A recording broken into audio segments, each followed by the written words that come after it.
and he's gone from walking to running, and it seems like when he's with other children who are his age, he just seems a lot more well-balanced. He just seems a little bit more mature than other kids his age, and a little bit more able to handle new situations and things that are going on around him.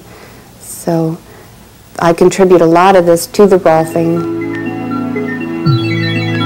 In the course of his being Rolf, I've noticed lots of positive growth in him. He's grown up a lot. He speaks more fluently. He's more confident. He's had an asthmatic condition, and he hasn't had that since he's been Rolfed.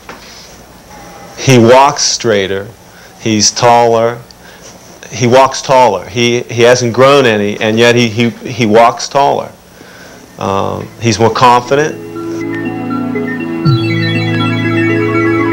Parents, as well as children who have been Rolfed, say that the Rolfing experience has evoked dramatic responses in them.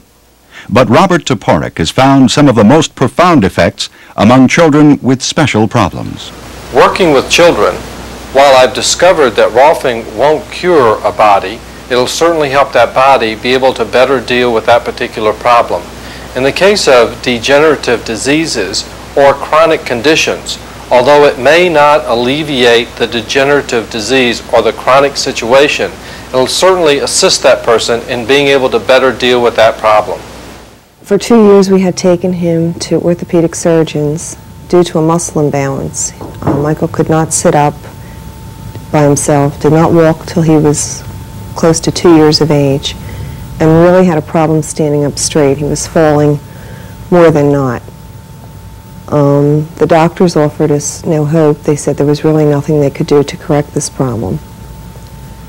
So I would imagine after the second Rolfing session, we started to see an improvement as far as Michael standing up straight and as far as sitting. Now, after 10 sessions, he can run. While he's not 100%, he never could run before, and now he can. He can stand up on his own without falling down. Originally, I had Asher Rolfed because it was an alternative therapy to having him casted because of his legs. I had Asher Rolfed because he had deformities of his hips, knees, and legs. Before we started, his feet were turned in severely, and his legs were bowed. He had rotation of the two lower bones of his legs. And his pediatrician prescribed a Dennis Browning splint at 30 degrees exterior rotation, and said that he should be casted to straighten his legs, and then his feet could be straightened. To have him casted from the chest down, I thought would be horrible for his muscle development as well as just psychologically.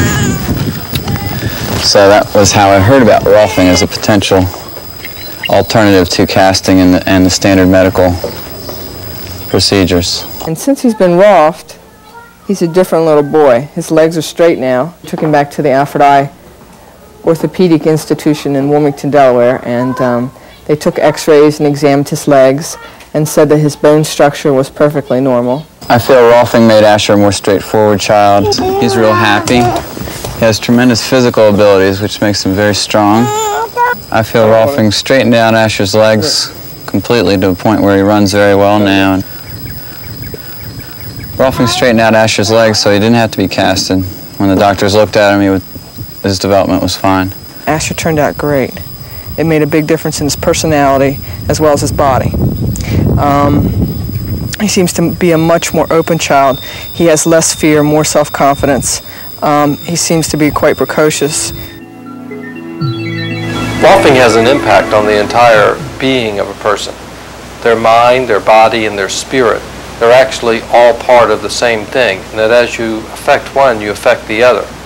A dramatic example of this is Melissa, who is really a special person in terms of my clients.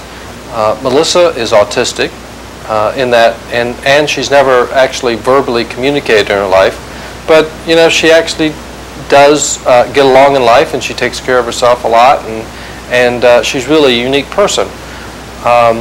One of the times during the Rolfing, I began talking to her, I saw that I could talk to her and she could actually understand me, and we actually had a relationship. So I said to her, I said, Melissa, you know, you could really use Rolfing as something, as an opportunity to enhance your well-being in life.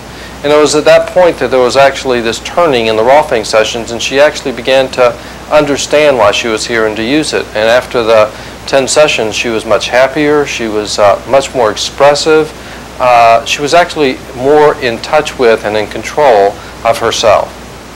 Well, I'm Melissa's mother, and we love Melissa a whole lot. She doesn't speak the way we speak. She speaks with her eyes. She makes sounds. So I was very concerned, very worried. We see a tremendous difference. She's really standing straighter. She had sort of developed a curvature, not well, her ribs bellowed out and her back was curved and she was standing hunched over. She's much straighter. But more than that, she seems to be more alert and happier, definitely much more in tune and clearer about what's going on in her life, a sense of joy. I think since this is the primary different thing that's entered her life, we've been able to recognize and see that it would have to be attributable to Rolfing rather than to something else, because the rest of her life has been gone along in what's been a relatively routine fashion for her. So it would certainly lead us to believe that the Rolfing experience has been the one that's been the primary motivating factor in her physical change. Being in touch with her body, you know, Missy can't express what's in there, and she's not dumb. You know, she's got a very good brain, and it doesn't come out with words. She also can't write. So there's no form of communication. But touching someone is a very profound form of communication, and I think that you reach something. He's got cerebral palsy. He's been born with it since birth. And he has very spastic muscles. He can't sit up or walk or anything. And his muscles are very stiff. He's not flexible or anything. Not flexible at all. No. He has to wear braces, night braces, to sleep in. I want to see him walking and, walking around and being like the other children. It's a problem, Neuromuscular diseases. What happens is that the tendency to flex overpowers the tendency to extend.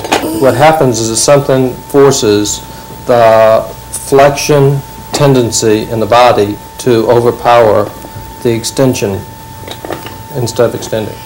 One of the things that Rolfing puts into a person, whether they be normal or not, is that it begins to restore that balance between flexion and extension. So that had he not been Rolfed, he would have never had this tendency. Now that he's been Rolfed, he begins to move in this direction. Just since he's been Rolfed, he's moved around so much. And before he was Rolfed, he couldn't move at all. But the best thing that I could see is that he could move his arms and legs and his whole body, which before he couldn't even move his body. Everything little means so much, any kind of a change, and there is a lot of changes. I notice he's more mature,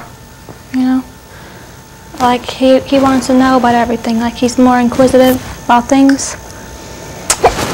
And